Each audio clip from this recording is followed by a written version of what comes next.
بسم اللہ الرحمن الرحیم انا للہ و انا الیہ راجعون انا للہ ما اخذہ ولہ ما اعطا وکل شیء عندہ باجل مسمی۔ کل جامعہ اسلامیہ مدینۃ العلوم قصبہ دوراہا کے لیے ایک غم کا ماحول تھا۔ یہاں کی پرکیف اور پربہار ہوائیں مغمون تھیں، یہاں کے در و دیوار اشکبار تھے، اس لیے کہ جامعہ اسلامیہ مدینۃ العلوم کے ایک قدیم استاذ قاری سجاد عالم صاحب رحمۃ اللہ علیہ، جو 31 سال کے لمبے عرصے سے مدرسے میں تدریس کے کام پر لگے ہوئے تھے، اور مدرسے میں وہ اس وقت تشریف لائے تھے جو ان کی عین جوانی کا وقت تھا، اس سے لے کر کے آخر عمر تک، یعنی اپنی حیات تک مکمل مخلصانہ طور پر وہ مدرسے کے ساتھ وابستہ رہے، اور سالانہ تعاون ایک بڑی مقدار میں وہ مدرسے کو پیش کیا کرتے تھے۔ مدرسے کے لیے انہوں نے در در کی ٹھوکریں کھائی، اور مدرسے کے لیے جتنی انہوں نے اس لمبے عرصے میں قربانیاں دی، ان کا احاطہ کرنا مشکل ہے۔ وہ طلبہ کی دینی تعلیم اور تربیت پر ایسے لگے ہوئے تھے کہ اس میں ذرہ برابر کوتاہی اور غفلت سے کام نہیں لیتے تھے۔ سخت مزاج ضرور تھے، لیکن طلبہ کی تعلیم پر بہت زیادہ وہ محنت کیا کرتے تھے۔ کل صبح یعنی 12 ربیع الاول سن 1447 ہجری صبح فجر کی نماز کے لیے جب مسجد میں تشریف لے گئے اور وضو کر کے فارغ ہوئے، نماز کے لیے تشریف ہی لے جا رہے تھے کہ اچانک ان کو دل کا دورہ پڑا اور وہ وہیں گر پڑے، اور پسینے میں اس طرح شرابور ہو گئے، لگتا تھا کہ پسینے سے غسل کر لیا ہو۔ جو اساتذہ وہاں وقت پر موجود تھے، انہوں نے جلدی سے ایک قریب ہی کے ہاسپٹل میں لے جا کر کے ان کو ایڈمٹ کرنے کی کوشش کی، لیکن ہاسپٹل کے جو ڈاکٹر تھے انہوں نے کہا کہ یہ معاملہ گمبھیر ہے اور ہمارے بس سے باہر ہے، لہٰذا جتنی جلدی ہو سکے ان کو بھوپال لے جایا جائے۔ مولانا عمران صاحب انہوں نے مجھے کال کیا اور کہا کہ قاری رئیس صاحب جو انتظامیہ کے ہراول دستے میں شامل ہیں، ہنگامی صورتحال میں حادثاتی موقعوں پر وہ ان انتظامیہ کے ان افراد میں سے ہے جو تیزی سے آگے بڑھتے ہیں اور کارروائی کو کرتے ہیں، لہٰذا وہ جلدی اٹھے اور فوراً مدرسے کی گاڑی لے کر کے وہاں پہنچ گئے جس ہاسپٹل میں ان کو لے جانا تھا اور ایڈمٹ کرنا تھا، لیکن انہوں نے نہیں جھیلا اور کہا کہ ان کو بھوپال لے جایا جائے۔ وہاں سے ان کو بٹھا کر کے فوراً بھوپال لے جایا گیا۔ امید یہ تھی کہ وہ وہاں سے صحیح سالم ہو کر کے واپس آئیں گے، لیکن اللہ کی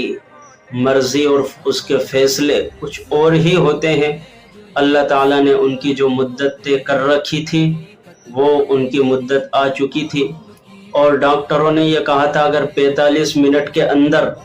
یہ ان کی حالت بہتری کی طرف بڑھتی ہے تو امید ہے کہ یہ صحیح اور تندرست اور صحت یاب ہو جائیں، لیکن 45 منٹ سے زیادہ وقت گزرتا گیا اور ان کی حالت وقت کے ساتھ ساتھ بگڑتی گئی، یعنی جوں جوں دوا کی مرض بڑھتا گیا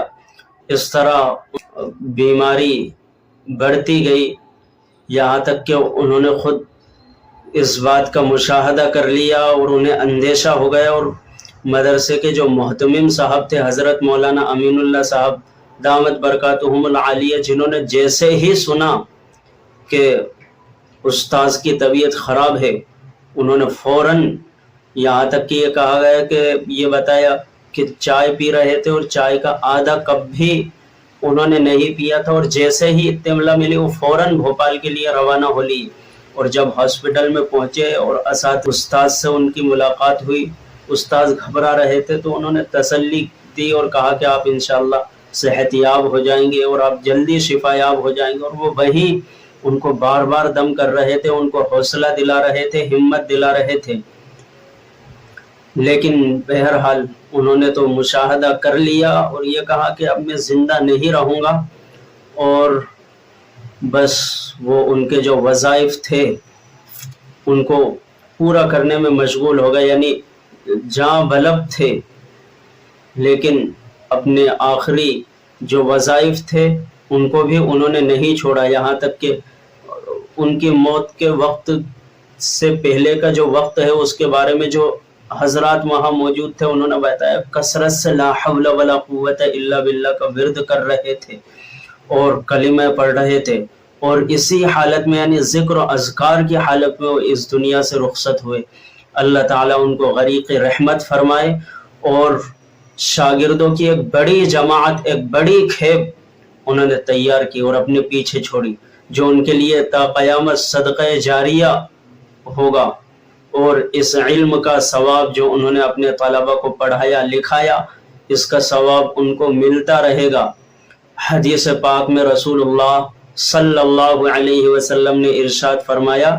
کہ قیامت کے دن ایک عالم دین امیر ہونے کی حالت میں آئے گا، یا آپ نے فرمایا کہ ایک جماعت ہونے کی حالت میں آئے گا، یعنی امیر اور جماعت سے تشبیہ آپ صلی اللہ علیہ وسلم نے اس لیے دی کہ جس طرح جب امیر آدمی چلتا ہے تو اس کے پیچھے کئی افراد چلتے ہیں، ایسے ہی فرمایا کہ جب قیامت کے دن علم سکھانے والا آئے گا تو کئی افراد اس کے پیچھے اس کے وہ لوگ ہوں گے جن کو اس نے علم سکھایا۔ اسی طرح فرمایا کہ ایک جماعت کی حالت میں وہ اللہ تعالیٰ سے ملاقات کرے گا، یعنی جس طرح ایک جماعت کے افراد میں قوت اور طاقت ہوتی ہے اور پوری ایک جماعت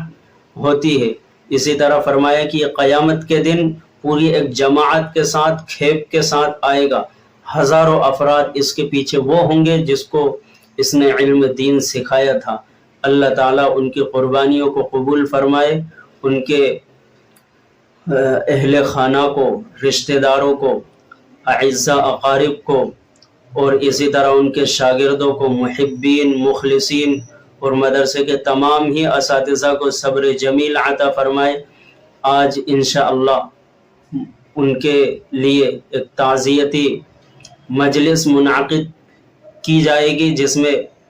ان کے لیے دعائے مغفرت اور ایصال ثواب کا اہتمام کیا جائے گا۔ اللہ تعالیٰ ان کی مغفرت فرمائے، ان کے درجات بلند فرمائے، ان کی سیئات کو حسنات سے مبدل فرمائے، ایک اچھی حالت میں